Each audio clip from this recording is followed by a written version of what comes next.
make a difference and text CAR to 900 to win a car with Gamcell. Gamcell and Rotary Club of Bruceby brings you a chance to win a brand new SUV Corando. The more you text, the more chances you win.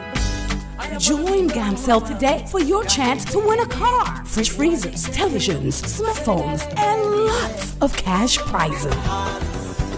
Draws will be held live on GRTS TV. Proceeds will be used to help the humanitarian activities of the Rotary Club of Bruceby in the Gambia. Every SMS costs $10. Your SMS could save someone's life.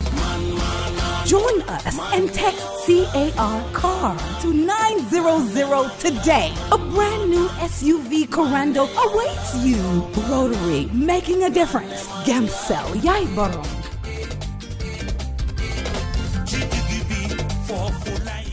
In today's world, everything imaginable is on the internet, which is amazing. And to find anything, it is easy. But that's not the case for Lami.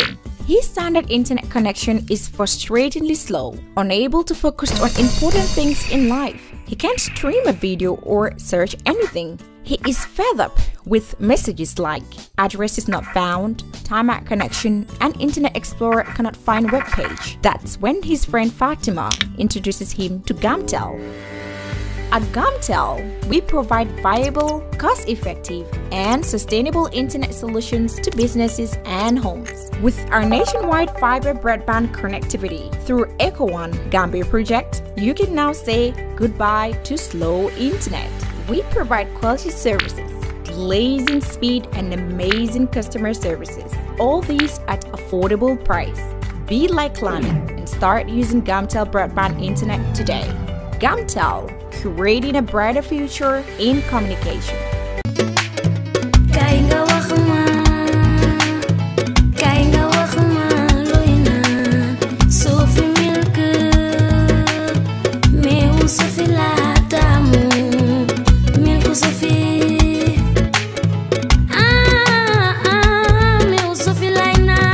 Sophie, meew la bu sell te neex.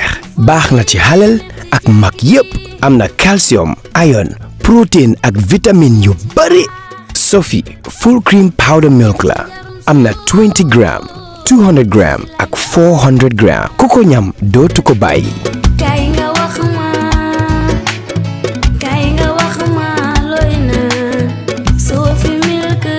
Sophie, proudly Gambian. Universal Properties, the dynamic and most trusted agency in real estate and property management. We are here to make housing affordable, accessible for every Gambian, despite their financial status. What makes Universal outstanding in the market is our flexible payment plans. We set standards in sales and letting of quality properties, mortgage, leasing, rentals, property valuation, construction, and many more. All our sites are fitted with social amenities such as schools, water, electricity, playing ground, and a good road network. In Sukuta Phase 1 and 2, Jambanjeli, Sanyang, Brikama, Lamin Daranka, and Gunjur coming up soon. Doing business with Universal Properties, it's a very wonderful experience. Universal Properties, FIB House, Caraba Avenue. For us, every day is a new opportunity to make sure our first impressions are always our best and to see possibilities on the horizon. To make our facilities and services more accessible and find freedom all around us. With a location proximity to active markets, with a liberal air transportation policy. That daily pursuit is how we turn everyday opportunities for you. For all destination marketing support, customized packages for new existing airlines and operators, and for a highly ranked tourist destination, the Gambia Civil Aviation Authority is here to serve. We regulate air transport, operate and manage BIA technical requirements, merged with commercial considerations. We have experienced and well-trained aviation professionals to cater for your needs. For investment opportunities in building airport hotels, shopping malls, playground for children, do contact us on 4472-831 4472-893. Gambia Civil Aviation Authority. We go beyond daily.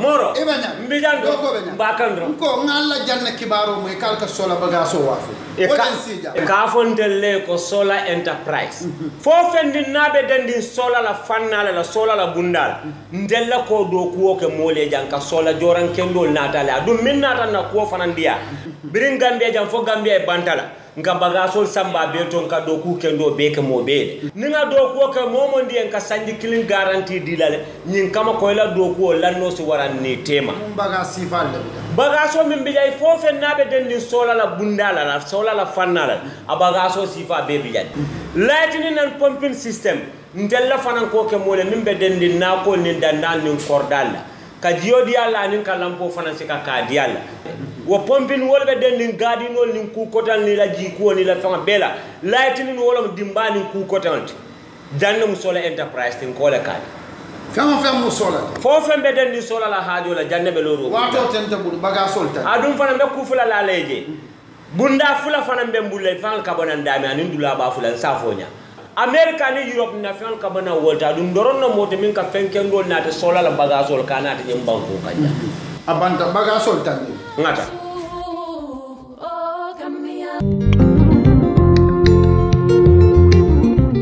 Stewart & Co. Solicitors, a legal excellence firm in London that can help you with all aspects of your legal work. If you are looking at immigrating to the United Kingdom, Stewart & Co. can help you to set up business, buy houses in the UK, and will deal with all your legal works from start to finish. For all your general immigration work, we can help you with that as well. If you're applying for any form of visa, whether student visas, settlement visas, marriage visas, or a child wanting to come to the United Kingdom to settle with the family, we can help you to achieve your goals. Stewart & Co. Solicitors, a legal excellence firm specializing in conveyancing, immigration, litigation, family law, personal injury, licensing, no win, no fee. Contact us today at www.sk-solicitors.com.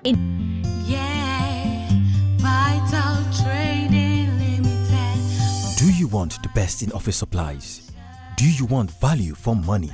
Then look no further. Vital Trading Limited is here for you. Vital Trading Limited is the best in town when it comes to office supplies and all your printing needs. We brand, rebrand, design and print logos, flyers, caps, pens, 3D signboards, neon signboards, envelopes, and many more. We also have bank coin counters, bank note counters, fire protect safes, just to name a few. At Vital Trading Limited, satisfaction is guaranteed and we deliver on time. Visit our office today on the Bertel Harding Highway opposite the GNPC petrol station. Better still, call us on 4498756, 4498962. Visit our website today, www.vitaltradinglimited.com. Want the best in all your office supplies and printing needs? Then come! Can't do small or big projects with the same dedication and commitment as we do. With a reputation as the leading printing company in the country, when it comes to major projects and innovative solutions, we always deliver in high quality, thus receiving the trust and confidence of our clients. From the moment your order is placed to when it is delivered, we believe in exceeding expectations from the sales manager to the production team, the account manager, and the person delivering your material. We have state-of-the-art equipment and a highly experienced and competent workforce that enables us to deliver top quality work on time. At reasonable prices, we provide our clients with multiple solutions right from conceptualizing, designing, printing, binding, publishing, and distribution. For all your printing requirements, we are strategically located at the Sankumsila Highway, the Gambia Printing and Publishing Corporation. We print what you desire. Tanal ma number yung may tanal mabapi. Kani wala mala jox ci xibaar yeb doy la. Jëlal ma number rek gowma la. Sëñ bi na nga def. Ki de dama ko jox xibaar gi ma dégg ci yeen. Waaw la toggé. Wax naa ko ne alxames bu nekk ak dimanche bu nekk dañ tànn juróomi nomba si jackpot bi ku gagné juróomi nomba tegal nañ la 100 plus 1000 maanaam téeméeri junne ak lu teg waaw waaye juróomi nomba yi dafa war a méngoo su fekkee ne amoo juróomi nomba yu méngoo am nga ñeenti nomba yu méngoo yow dinañ la jox bonus foo du noonu la bonus foo waaw des na de altine bu jot talaata àllarba ak ajuma ñu génne waat beneen jackpot ne ku gi am ñeenti nomba yu lëkkaloo ñu tegal la $50,000 maanaam juróom fukki junni waaye nag gis nga boo amee ñetta yu méngoo ñu jox la tam bonus tri waaye nag xàmmee ko gis nga Gambia géem yi bari nañ de waaye gis nga bii green la xàmmee ko waaw xàmmee ko bu baax a baax feneen foo taxaw bu fii di nga perte. Lu ma la wax yëpp dëgg la. waaye xam nga lu ma lay xamal ma wax nga naan waaw dëgg la kay yow mi sa kanam guddi gi xam nga ne góoma la da ngeen may koppaloo man ngeen di koppal nañ dem ci office. xanaa nërmelu nga. ma ne nee naa nga lañ laa wax. nee naa la ku ko mën la ku koy jéem duñu benn ak loto game ak ay bonus sama xéwalam yu bari. fii rek la du feneen. The Gambia Revenue Authority wishes to inform the general public that income earned from the letting or leasing of property is taxable as per the Income and Value Added Tax Act 2012. In this regard, the general public is hereby informed that payment of rental income tax is an obligation on any person who earns income from letting or leasing properties. All rental income earned from properties in the Gambia is subjected to rental income tax. There are two types of rental income tax. A residential rental income tax charged at the rate of 8% of gross rent received. Commercial rental income charged at the rate of 10% of gross rent received. It is important to note that failure to declare and pay rental income tax is illegal and punishable under the Income and Value Added Tax Act 2012. To pay your rental income tax, rush to the nearest GRA domestic tax office or any of GRA's designated banks. Remember to pay your taxes and on time. GRA, collecting revenue for national development. Now that I have saved some money to build my dream home, I'm really confused about which estate company to approach. My friend had a bad experience with a particular estate agency after completing his payment and could not even get his title deed. This is serious. Good afternoon. How are you? Thank you. My name is Oli. I'm from EJ Investments. I'm set. Thank you. You know, I must say you came at a very right time. Really? I was thinking about houses. Right. What can your company offer me? EJ Investments can offer you a lot. We're unique in the market. Okay. We own our properties and we ensure that they're developed with modern technologies. They're affordable and they are strategic locations. We don't just sell pieces of land, but we create settlements. What makes your company different from others? We're different from all real estate companies in the Gambia because what we have to offer is affordability, safety, and security. We ensure that you get a legal contract from when you pay your deposit, and within 4 weeks of paying your final settlement, we make sure you receive your title deed. 4 weeks? 4 weeks. That's interesting. Yes. Now tell me, what real estate service you need? It's absolutely EJ, investment, and real estate agent.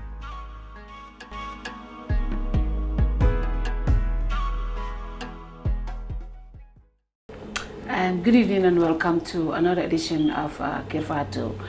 Every Thursday we come here to talk to you about issues surrounding departments and government agencies. Tonight we are at the Gambia Revenue Authority, the GRA. As you know, GRA is the single biggest government agency that provide funding, that collects the country's revenue to support government policies. And of course, we want to know the different types of taxations.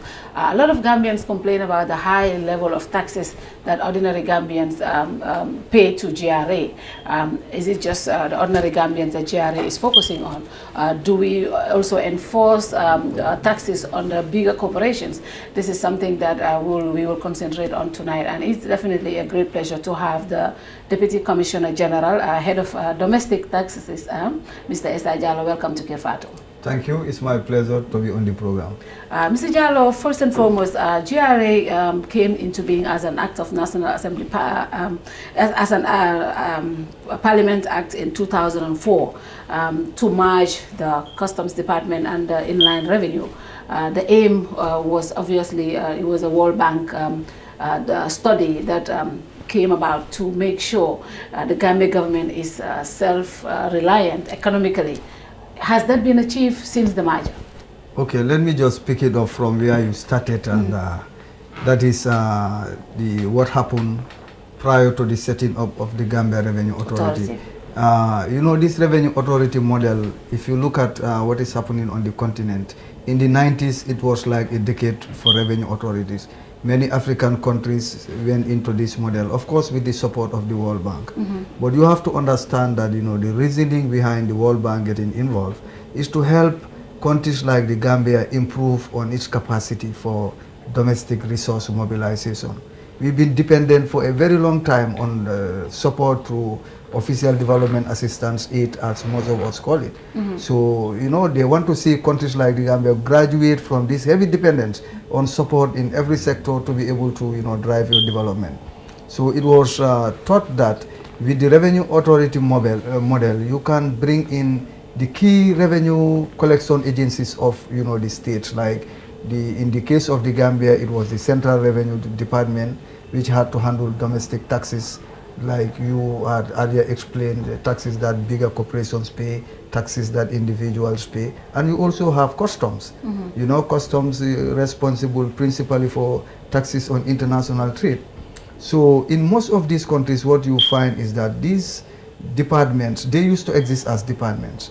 Even though these were departments under the purview of the Ministry of Finance, responsible for the key function of collecting the revenues, but they were operating independently, even though the synergies existed at the time, but they were not exploited positively to assist government mobilize more revenues. So the whole idea was bring them together, and then that way, you know, you can have reforms that will come with those reforms. You will have efficiency. You know, they'll be able to, you know, get more professional staff. You know, you will invest in other areas of capacity, such as the systems, and that way the country will be in a position to mobilize more revenues. And more revenues means more, you know, how to call it, development can take place, because a lot can be supported through the national budget because more revenues are available. And also to attend to other key government priorities, because everything boils down to revenue. Whatever government needs to do to drive the development process, it needs the revenue. But better to depend on revenues that you mobilize domestically than, you know, stretching your hands to ask for help. The idea was to get Gambia government be self-economic reliant. Since this model was imposed, are we definitely self-reliant? You know, in terms of revenue? Let's put this in context. I don't think there is any government around the world that has enough of resources to do everything. And the Gambia is not an exception.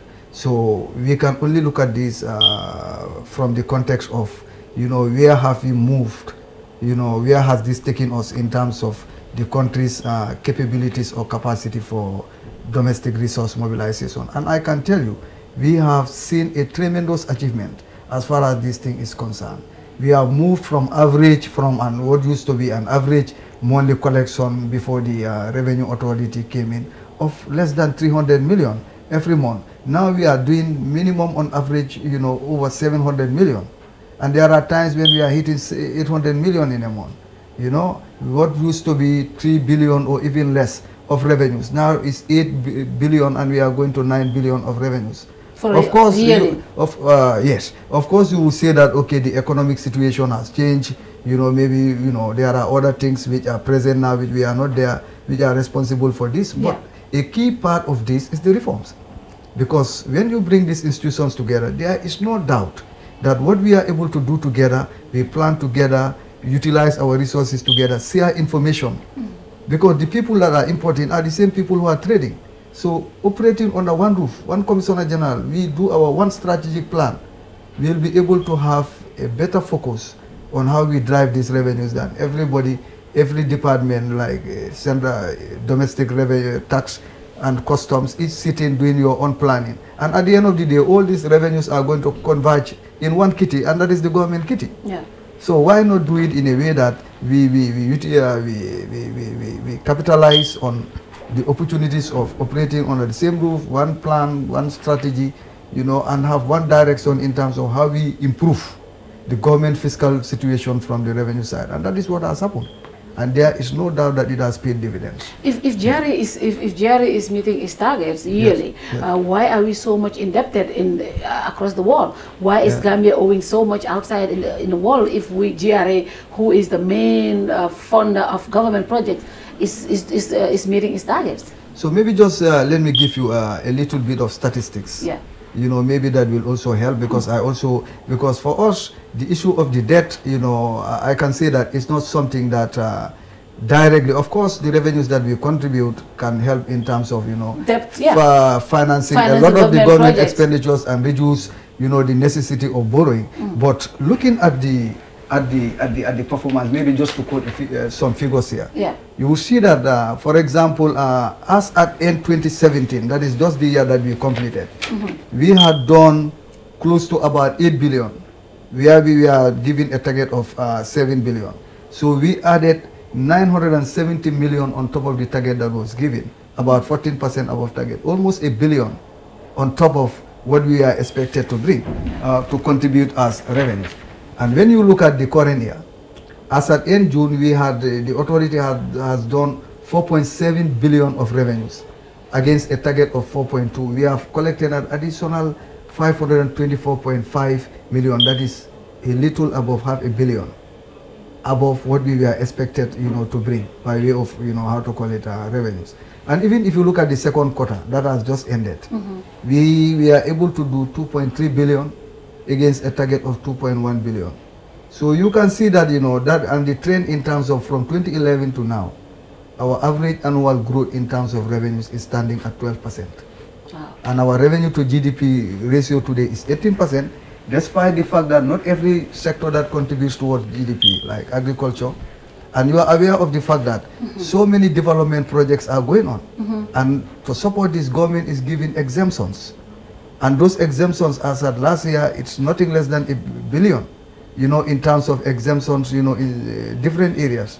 But that, the amount may sound big, but you have to understand that it's as good as saying, if, you know, we are going to collect it, government would also have to increase its level of spending, because government would have to pay the tax.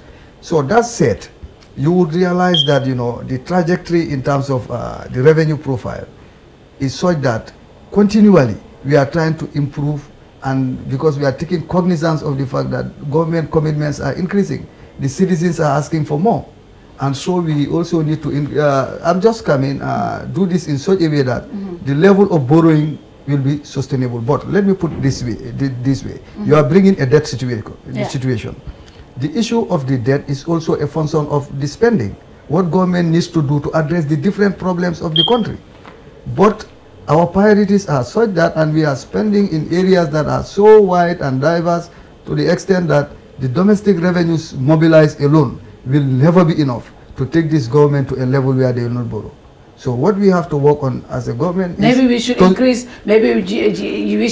government should increase GRA's target, because considering the booming in the business, GRA should be able to make over 8 billion in a year, considering before the former regime, a lot of businesses have seen that they were not able to operate in this country because of the environment. Now we have seen a lot of businesses coming. Would you agree that GRA is under-targeted? GRA should be given a higher target to be able to take care of the needs of the country? And my second question will come to the councils. Now we know that GRA has taken over some of the councils' taxes that they collect. For example, the hotels. You know, councils take care of basic things for their people, like feed the roads, the electricity bills. These are some of the things that councils pay for them. But if GRA is collecting all of their taxes on their behalf, what money do they use to take care of their ordinary citizens? Okay. These are things that, you know, a lot of people, councils criticize GRA for. Let me begin from the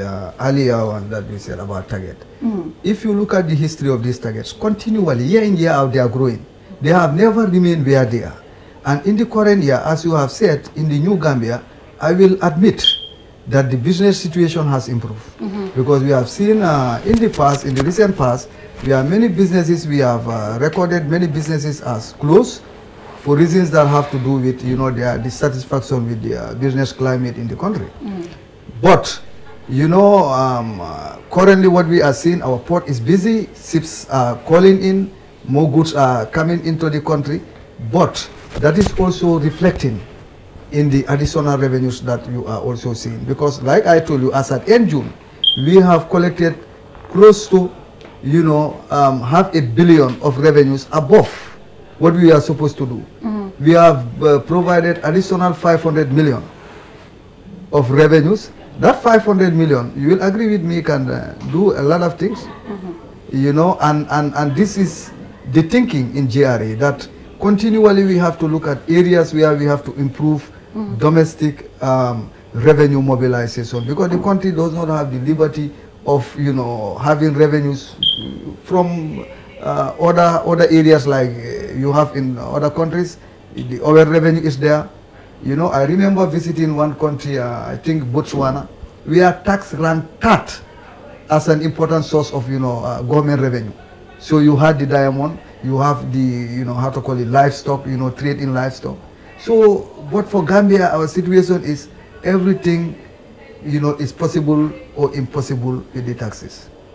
If the taxes cannot get you to the level of spending where you provide, you know, the public goods and services that the citizens are asking for, where else do you have to get it? It's either, you know, borrowing or grant. Yeah. And you know that, you know, you don't have a lot of generous friends nowadays that would give you free money like that. So, and the loans also, there are implications. When you contract loans, you have to repay. So it means that the next time you do your budget, you also have to factor debt servicing. So it means that you are collecting to deal with the immediate priorities of the country in terms of what you need to spend on. But the loans that you have contracted also have to be attended to. So by the time you look at what component goes to debt servicing, what will you have left to deal with your urgent, you know, developmental priorities? But these are things that are at the macro level.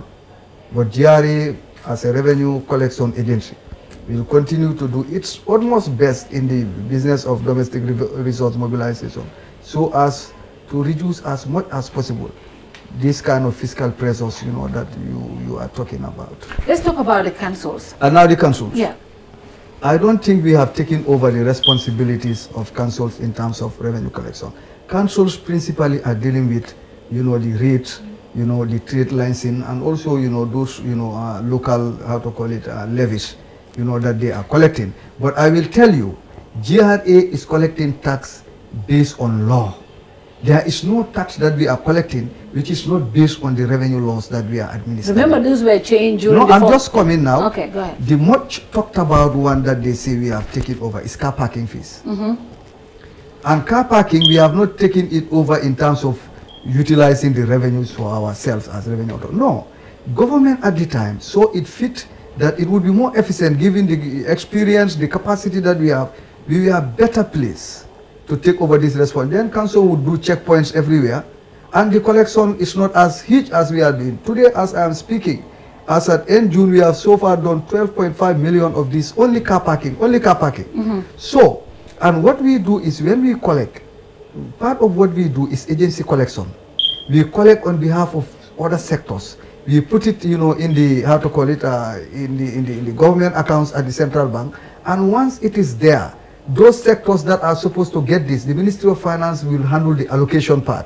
We have not taken over anything. The revenues are still their revenues. No. We are just doing, I'm just coming. But do you know central government, I just want to come in here. Yeah. Do you know central government is supposed to give a certain amount to councils every year? Yes. That has not been forthcoming for the past years. Yes. So meaning this money that is collected on their behalf is not given back to them. And they are supposed to take care of those car parks and other issues for the people of their councils. So that's where the issue is, Mr. Jallow. Yes, but I agree that is an allocation, that is an issue of allocation.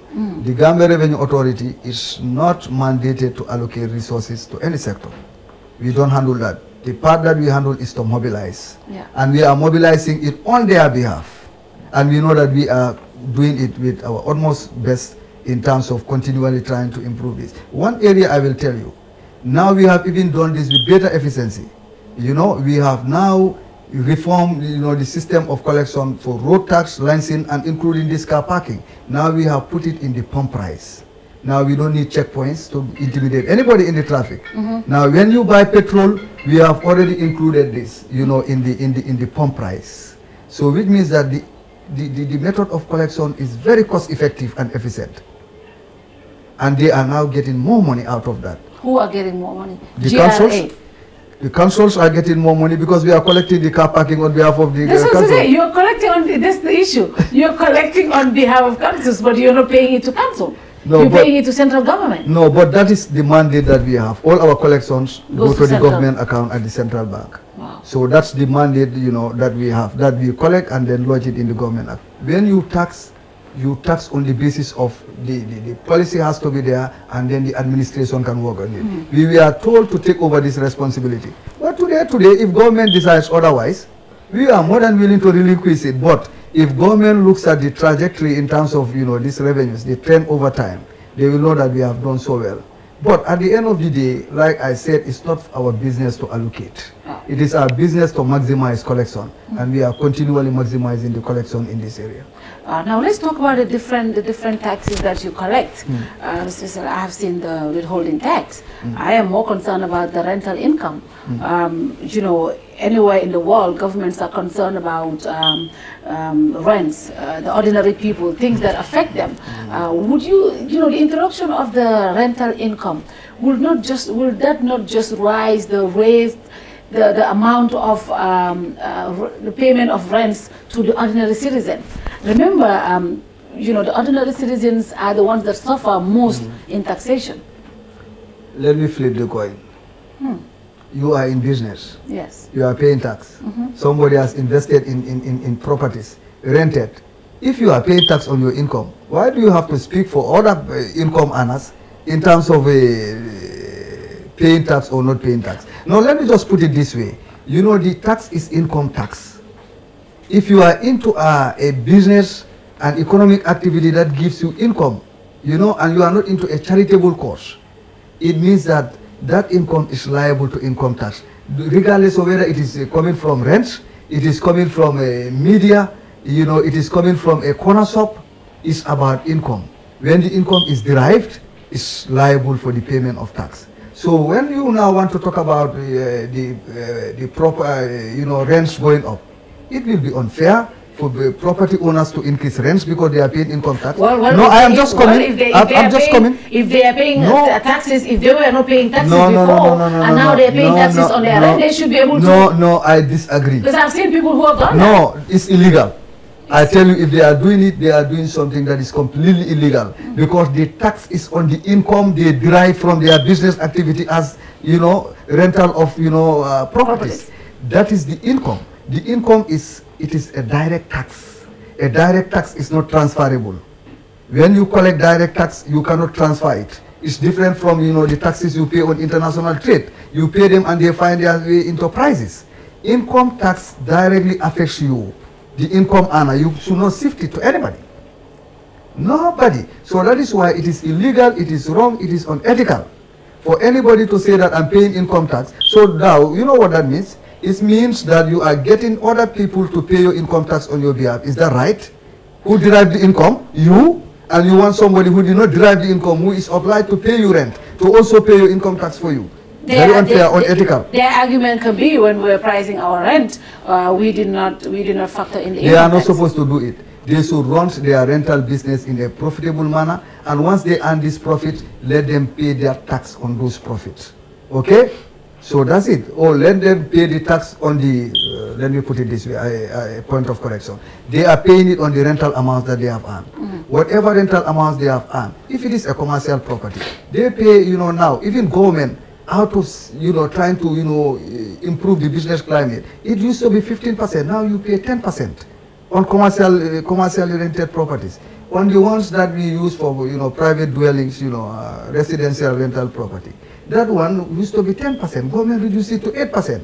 Is that not a, you know, a help? And that help is going directly to them. It means that now, whatever they realize from these properties now by way of rent, now they pay less tax. But I want to make this point. That is not a tax that we should transfer to a tenant. It's unethical, it's illegal, it is unfair. And that's clear. It's unethical, it's illegal, and it's unfair. Now let's talk about the famous Operation Bulldozer. GRA was part of it. The ordinary citizens, the market sellers, the tailors. Is that operation still on? Okay, now before I get there, you talked about the withholding tax. I don't want it to go. It's it's so dear to me. I want to, yes, let's go it's to so the dear to me, and I'm telling you, and it's an area. I think people misunderstand the withholding tax a lot because I see a lot of issues going on, and I think it would be good to clarify. That's why I want to clarify it. Yes. You know, the withholding tax, you know, it has come, you know, to deal with contracts and subcontracts. That if government engages in this, you know, particularly for the procurement of goods and services, then those suppliers, in the payments that we make to them, we should withhold 10%. There are other aspects of withholding, you know, like when dividends are paid, interest is paid. But I want to talk about the one that is most common. That is, you know, the one that relates to the contracts and subcontracts, domestic. You realize that, you know, a lot of institutions here, you know, are found wanting. You know, they don't withhold when they make payments, and that is not supposed to happen. And on these payments, when they are making payments to suppliers, they should withhold at the rate of 10%. Yes. But that withholding is like an advance payment of tax. That is why the law requires that when they withhold, they give them a withholding tax certificate. When the year ends and you have done your returns to GRA to file your returns, you have every right to claim that amount that has been paid on your behalf as withholding tax. Yes. Can I come in here? Yeah, come in. With bigger corporations all over the world, especially in the US, we transfer your when credit you to next year. at the end of the year, But remember, you withheld that money from me. Why don't you have a system why you will return people's money since you have taken their money away from them? Why transfer that? No, okay, now you let me clarify that one. Yeah. So, you know, the withholding, there are certain categories of payments that you do during the course of the year. Yes. There is also tax, the one that we call installment payment of tax. Yeah. That is on your turnover, not profit. Yeah. Every 3 months on your turnover, you know, you pay. Now, government has reduced that to 1% for those who submit audited accounts, and then 2% for those who don't submit audited accounts. So you do that every quarter. And then maybe during the course of the year also you are doing some supplies here and there, and you are withheld.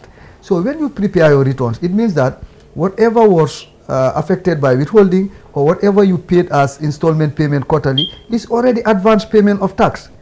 It's like that payment is already sitting there for you even before you do your annual assessment of tax. You prepare your return.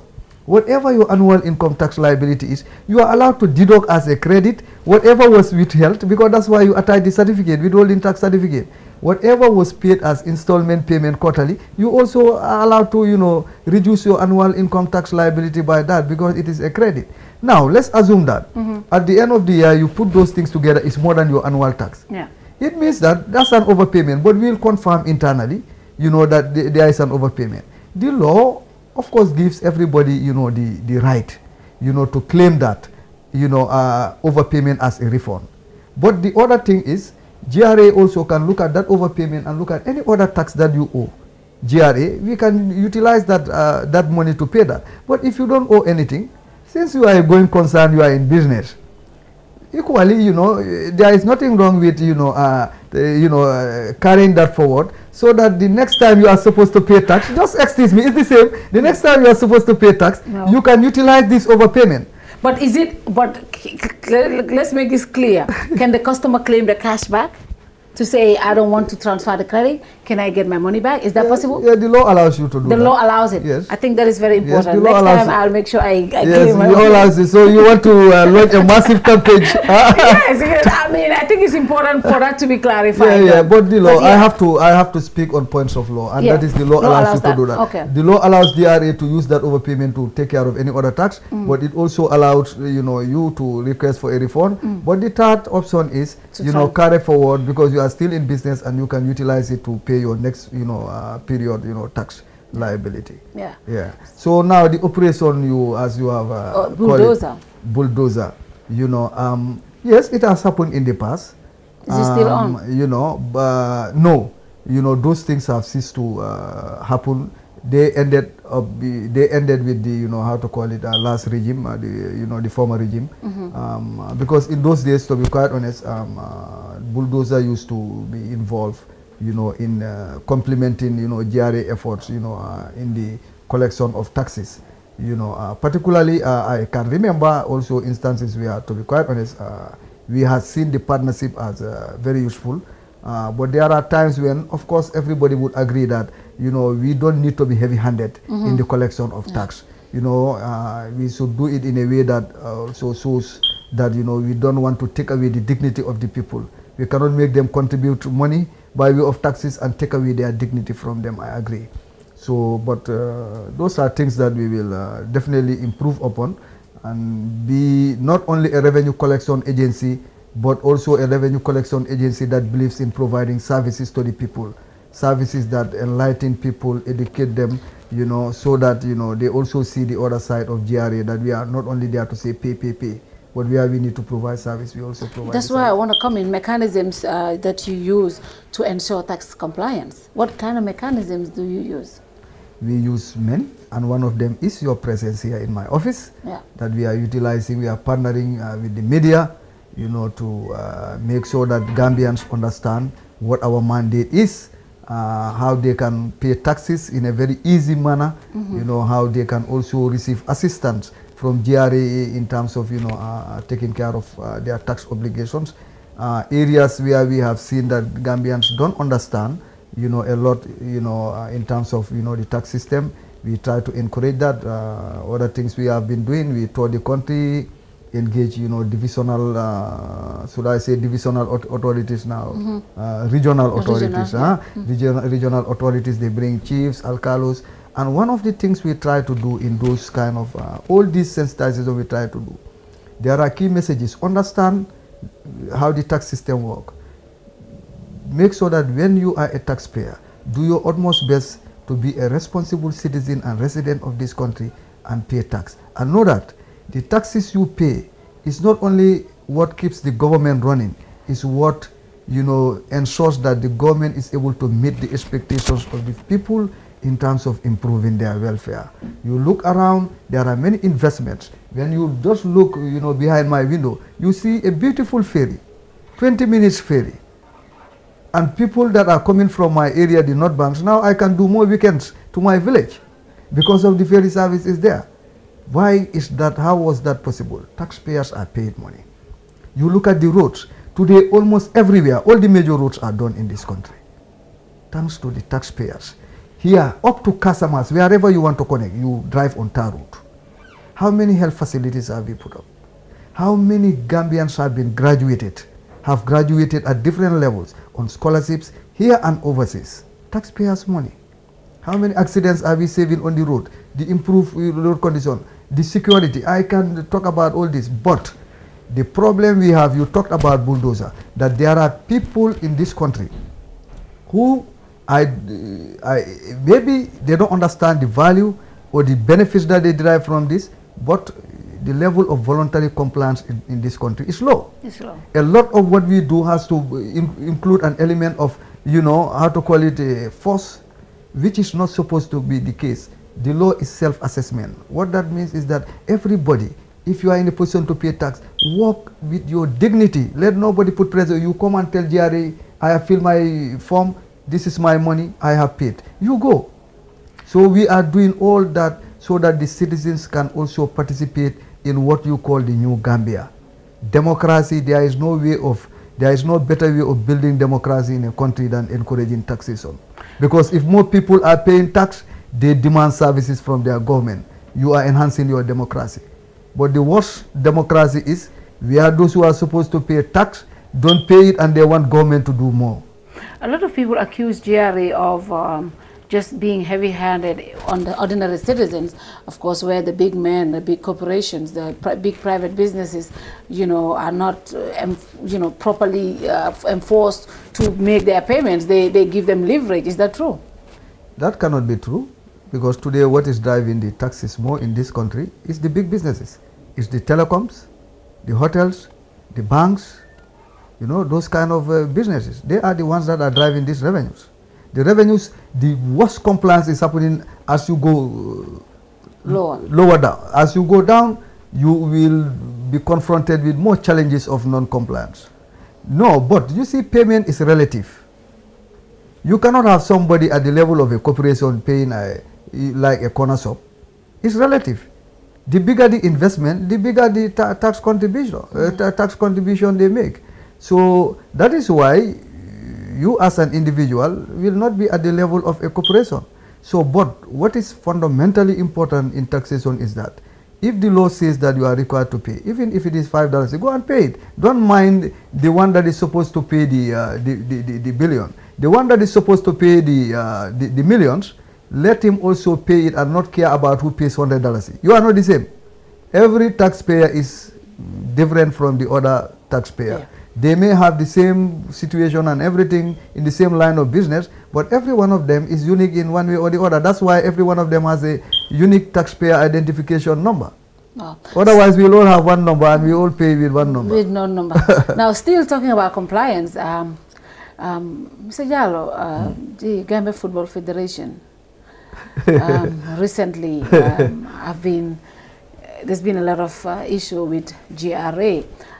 Let me just put this basic question. Have the GFF been tax compliance? Let me put it this way. GFF, has been a major contributor to our taxes. They've been paying tax, normally. But I will tell you one thing. GRA as a revenue administration has administrative processes that it follows to collect tax. And that is why in our work, we would not allow sentiments to drive our work.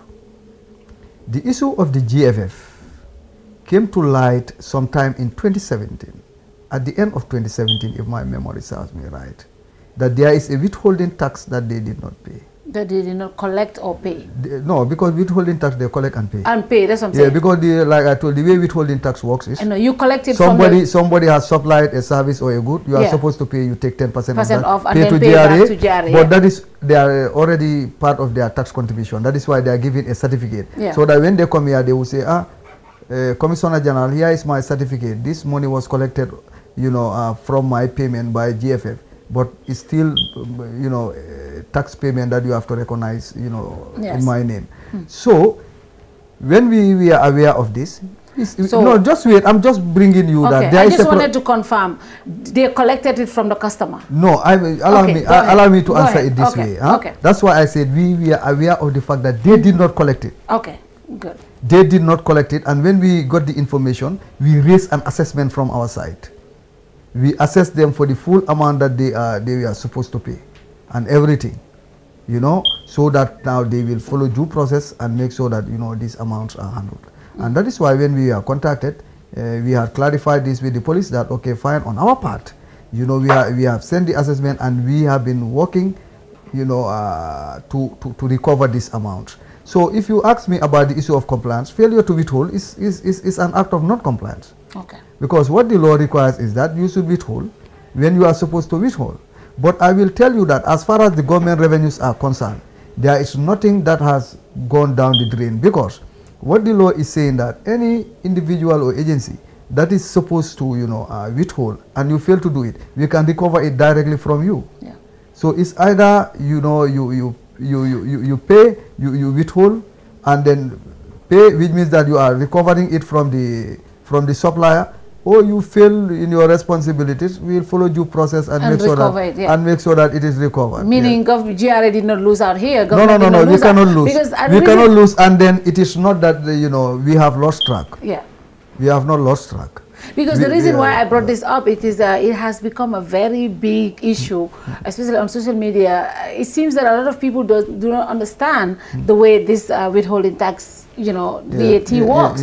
So if GFF have not collected the money from the customer, GRA can still recover that you can still go and recover it. Money. And that happened in this instance. No, and in this particular instance, we are following due process to make sure that the government revenues don't suffer. Okay. And then still on compliance, let's talk about Observer. We are media people. We will definitely talk about Observer. We have seen the GRA close the Observer. A lot of us, including myself, said, well, if it was the former regime, GRA would not have closed Observer. Observer owed GRA a lot of money, which we have seen, but it ended up being closed. Why the closure? Anything to deal with the media sometimes is very difficult, because when you deal with those who are supposed to inform everybody, The moment they are disgruntled, they can amplify things. Yeah. But that is not to discount the important role that the media has to play. Observer, before the end of the former regime, a lot of meetings and communication, intensive pressure from GRA was happening. Our records can confirm that, and the records of Observer can confirm that. It is under receivership. I am talking to the public now, and it can be confirmed from the record that there have been intensive engagements of Observer before the change of regime in this country. And we had never ruled out, using every possible measure that is legally available to us to recover. But what happened is that, we came to the tail end of, what is acceptable, because we gave them every opportunity to go back and give us a payment plan. It was, no, the issue of the closure was a last resort. We gave them the opportunity, go and do a payment plan. That will be acceptable to us. And going forward, we see how you will, deal with your current obligations, and also, see what your cash flow can handle, and then every month you bring in something. But that proved difficult. And then we got to a point we realized that, this was more an issue of resistance, an issue of not even wanting to venture into a solution. And we said, okay, fine, let's try it, the legal way. Because, sympathy to the state is better than sympathy to one individual or a company or whatever. Let's look at the bigger picture. When people don't pay taxes, it compromises every one of us, from president right down to the most ordinary person in this country. So that was the reason why we closed them. But I know a lot of people will say, okay, fine, you are doing it. You are doing it because you know that there is no risk attached to their closure. If you had done it in the previous former regime, because they owed you for so many years, and you never attempt. Never even attempted. But like to close I said, them. It's a how to call it? It's a program that I am supposed to speak in English. But I wish this was in a local language. I would have used a very nice phrase. Like like what? Yeah, like how? Because I don't know. Certain things, coincidence sometimes, can create a lot of misconceptions. Because the action coincided with a change of regime, and everybody felt that the former regime or the former president, was directly involved in Observer in one way or the other, so it was a no-go area to us. But the letters will prove us right in terms of all the letters that we wrote, the meetings that we have summoned their managements to, and we have not, at any point in time told them that we have discussed all the options, including a closure, and that was before the change of regime. So it's very unfortunate that people saw it that way, However, people, GRA also, even if that is the interpretation that people are giving this, we want to then, give all the thanks to maybe the current dispensation that, they are making... they did not interfere. Not only they did not interfere, but if that's the way people see it, then it's good for taxation in the Gambia. That GRA will be in a situation where they don't look at anybody's eyes. You are not on the right side of the law. We go out and make sure that. But Observer is not the only corporation owing GRA. No, but that is why I'm saying. There are bigger corporations that owe GRA. I gave interviews to some other TV channels in the past, and I said it is very sad that so many ordinary Gambians have suffered closures and they have gone unreported. Observer has received the widest publicity in and outside the country. Because it's a media outlet. No, I am telling you, but the issue of closure is a daily occurrence. Just as you are working outside my office, I have a whole task force whose only job is closure. Can you imagine? Closure is a daily business for GRA, but they have singled out one single entity and blew it out of proportion. You're only closing shops and corner shops and tailoring shops. You're not closing bigger corporations that owe GRA the millions. No, let me tell you this, Fatou. I said this, that it's not a problem to owe tax. Take it from me. It's not a problem. When you owe tax, you cannot pay. You can gently write or engage in any communication that is proper with the Commissioner General and say, Mr. Commissioner General, here I am. This is my situation. I cannot pay now. Here is a plan that I'm giving you. Can you agree to this plan? By this time, I'll be able to pay you. And this is how I want to pay. It is there in the law. Anybody can do that. Just be that gentle to admit that you owe and to admit that you want to be given a flexible arrangement. We have done that for many, including other state corporations. We have done it for them in difficulties, you know, because we know that, you know, business is a cycle. It's not that every time things are rosy. There are times when they are scratching their heads, they cannot even buy their petrol. Yeah. So that is why the tax laws are cognizant of those facts, that we cannot be heavy-handed. Where we need to give out chocolate and carrots, we give chocolate and carrots. Where we need to be heavy-handed, we have to be heavy-handed, like in the case of Observer. But that does not characterize us in terms of our behavior. We are both chocolate, carrot, and also heavy-handed. Yeah. And also heavy-handed. Yeah. Now let's go to corruption. Huh? Yes. Revenue authorities across the world, especially in West Africa, revenue authority workers are considered as the richest civil servants, let's say, because most of the taxes that they collect on behalf of the the country, a lot of people say, don't go to the coffers. So how do you guys deal with corruption internally? Is this is this something that GRA is facing as a challenge? Let me put it this way. You know, this issue of corruption in revenue administrations is a topic that revenue administrations are taking seriously. Development partners have taken seriously. I have attended many fora where this is the key issue. The agency that is responsible for mobilizing the government revenues cannot suffer from chronic corruption. It defeats the whole purpose of setting of revenue authorities. Now, the issue of corruption, I will say, for every institution, society, community, wherever it surfaces, in whatever manifestation it surfaces, is cancer. And it's something that can destroy a whole nation, wherever it surfaces. And that is why, as you have put it, no wonder, okay, fingers will always point to revenue authorities.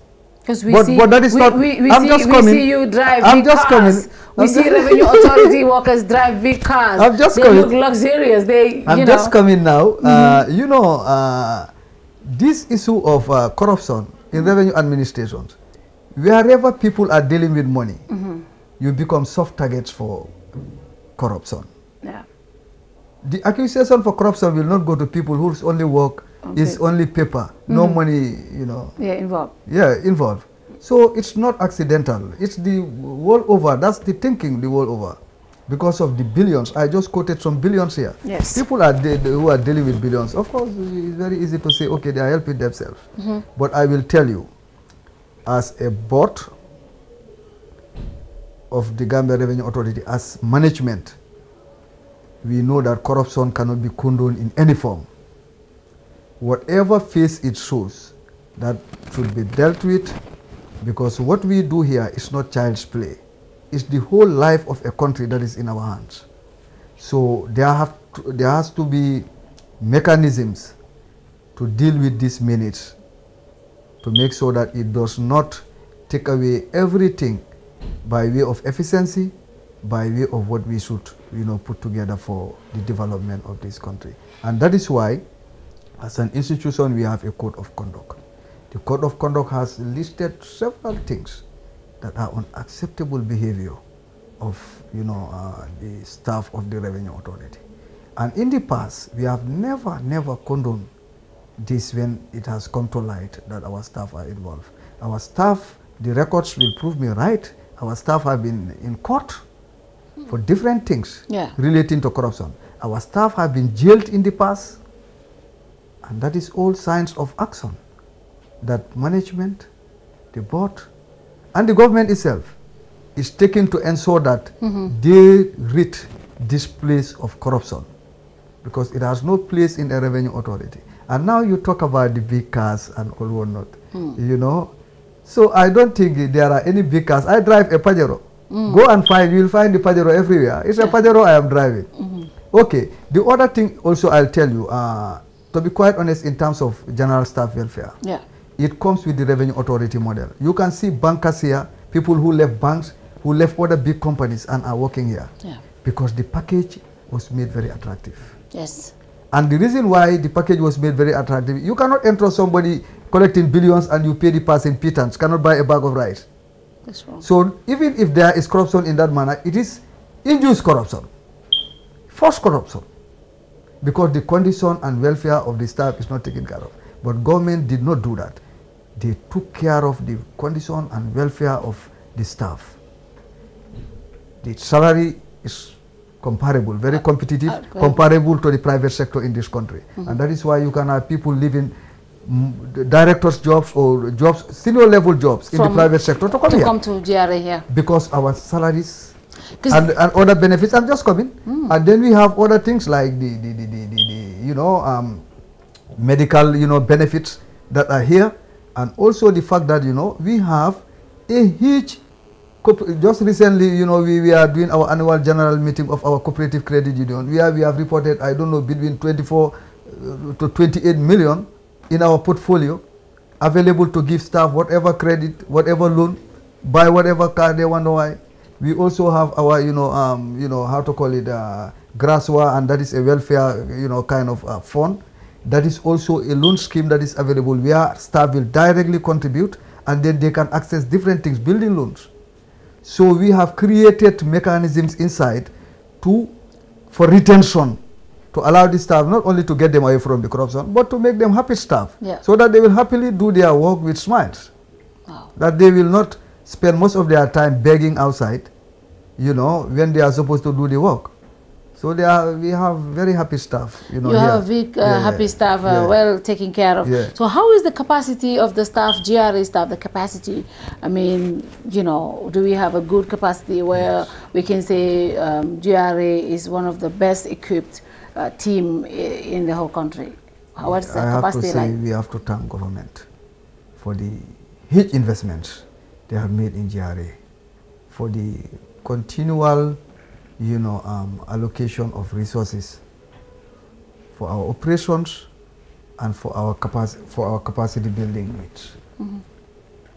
If you look at GRA today, the graduates are too many. One of the pressures we are having now, how to deal with a huge influx of graduates. Some came, but we have trained a lot at different levels, just to make sure that they are professionals that can be utilized to drive the reforms that we have undertaken. And today I can tell you, not only are we boasting of that capacity here, but we are boasting of it internationally. Myself, I have been part of the IMF roster of experts, and this is the roster that the IMF uses to provide capacity building all over the world. The head of our director of human resources and admin is in the, roster of experts of the World Customs Organization, and he's been touring the entire West and Central African region, providing capacity building support. Right now, as I'm speaking, he is recently providing support to Liberia Revenue Authority to drive their human resource management reforms. In the area of tobacco taxation, one of the leading experts is our staff, is the Deputy Director of Policy Planning and Research. He's been flown around the world to provide capacity building support in tobacco taxation. Wow. So we are happy that today GRA, we have invested so much in our capacity, the resource capacity, to the extent that we are not only recipients of technical assistance, we are also providers of technical assistance around the world. Wow. So we are very happy about that, and thanks to the huge investments we have done, and for the foresight that the management has in terms of developing the people, because everything succeeds and fails with the people. If you bring reforms, it's idea on paper. Who drives it is people. If they don't have the requisite capacity, it's not going anywhere. So that is our belief, and that is why it is central to our vision and mission that we have to build our staff up. Security, especially customs and excise, is on the GRA. In the past, we have seen a lot of people complain about containers stuff coming from outside the wall, and they are not properly checked.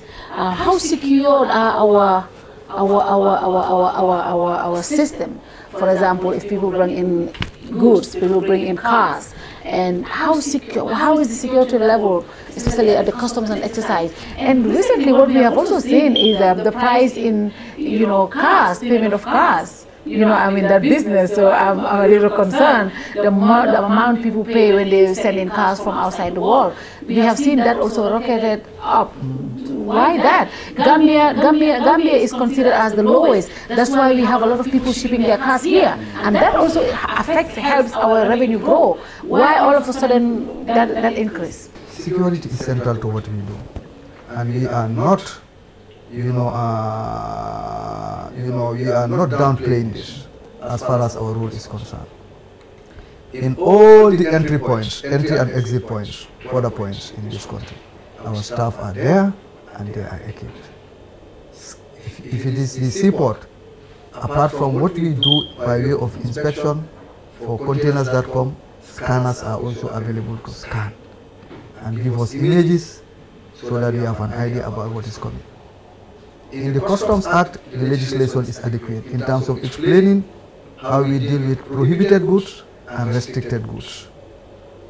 And we are making sure that our staff are well trained to understand this so that they do proper inspection of containers to make sure that the population is not at risk in any way because of our failure or our negligence in terms of handling our duties and responsibilities as far as the international trade is concerned. And then these cars that you are talking about, I don't think that is basically apart from the fact that we have done certain adjustments in relation to the excise of second-hand goods, but that is only affecting second-hand goods. But if you look at the payments generally, they have not differed significantly from what has been in place, at least for the past couple of years.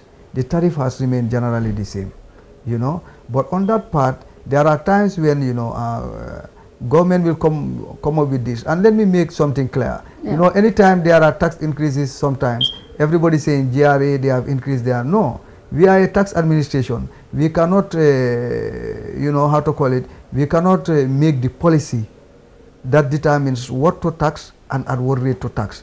That is a policy decision that is done at the level of the ministry. But however, we also have an advisory capacity to the Ministry of Finance to advise them on best things to do as far as the taxes are concerned.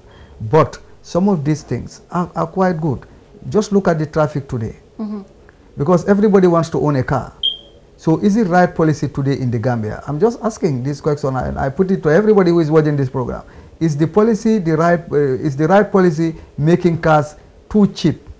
Today our roads are over congested. That brings me to I'm just coming. Okay. So the traffic, and this is how you do traffic management. You can do it through taxation by making sure that government still collects revenue, but you are making it a little bit harder for everybody to be on the road with their own private cars. That has consequences. It costs for everybody. How long would it take you to get to work? How long will it take you to do other things? The fuel that you are going to consume.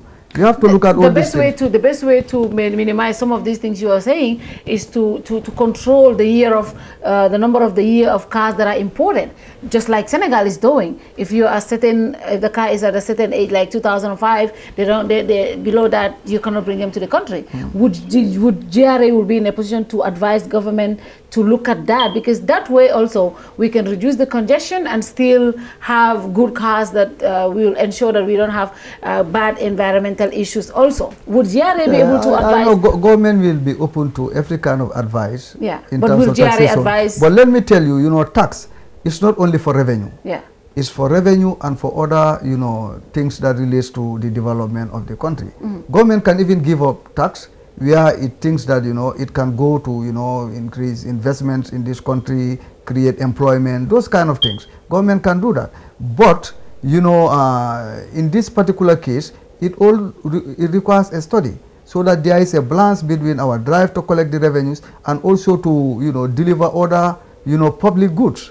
Because there is no, it's not an underestimation to say that, a policy that is just about encouraging everybody to bring the cars, and then you collect more revenue with more cars coming in, and at the end of the day everybody gets you know, how to call it, intimidated in one way or the other, because the roads are so congested that the population of cars is such that, you know, they cannot be handled, you know, in,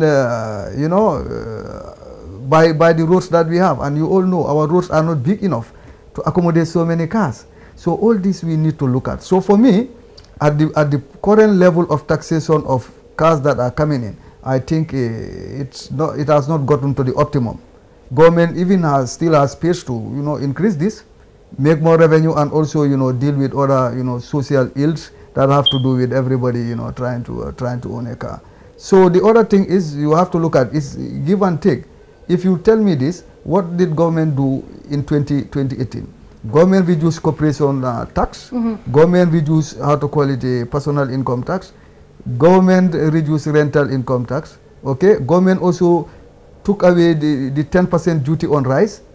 So if others are saying that this particular thing that I am, you know, importing into the country, you know, I'm paying more, but there are other areas that also affect us directly in terms of, you know, our quality of life, our welfare, and government has given up some revenues in those areas, you know, and those are the revenues that the government need, but they felt that, okay, fine, if we do this, you know, at least, you know, food, you know, will not be a problem for many Gambians, particularly, you know, the poor. The poorest of the poor, you know, in the country. Yeah. And finally, Mr. Jallow, who is exempted from paying tax? Okay, now let me put it this way. You see, exemptions, they come in many categories. Yeah. You know, if you go to the customs law, it is there. It is stated right inside the law that this category of imports, they qualify for exemptions, like, you know, imports of, you know, diplomats. I can cite an example, you know. So, you know, also, you know, how to call it, if you come to the Tax Act also, you have, for example, in the area of VAT, it's listed. Everything that qualifies for exemption is listed. But in the Income Tax Act also, it is there that the president can exempt if it is for the national interest. He can, you know, waive these taxes by way of exemption. But the other thing also, remember, we are trying to promote Gambia as an investment destination. Yeah. And because of that, you know, JIPA in the Act, there are a whole lot of incentives that those who qualify can enjoy, so that when they invest, at least for the time, you know, the taxes are waived for a certain period of 5 years, 10 years, whatever that period is, to allow, you know, people to move into the country, you know, with capital, with all the investments that we need, you know, increase, you know, our GDP, create employment in the process, and the country will prosper. But exemptions have to be, the way I put this, it's not discretionary. Yeah. They have to be prescribed and they have to be in the law. So that is why I say the decisions of revenue officers are legal decisions. They are not discretionary decisions. Wow. Mr. Jallow, that brings us to the end of this interview. What's your final message to all the taxpayers, Gambians that are watching you right now? My final message is taxation or the payment of tax should be taken very seriously. It's the life of this country, and let everybody see yourself as your own GRA in your own right. Wherever you can influence our work in whatever capacity. If you are a regional authority, make sure that your region is tax compliant. If you are an alcalo, make sure that your village, every business that is there is compliant. Okay, if you are an employee of an organization, make sure that, you know, whatever influence you have to encourage, you know, the payment of taxes. So all I am trying to say is that, you know, let us all embrace this culture of voluntary tax compliance. Let us pay the taxes and strengthen our government, strengthen our democracy, make our country one of the most prosperous countries in the world. Thank you. Thank you very much, Mr. Jallow. It's a pleasure. Thank you so much. Yes. And that brings us to the end of this interview. Until we come your way next week, good night to you. Yes. Bye. Thank you. Bye-bye.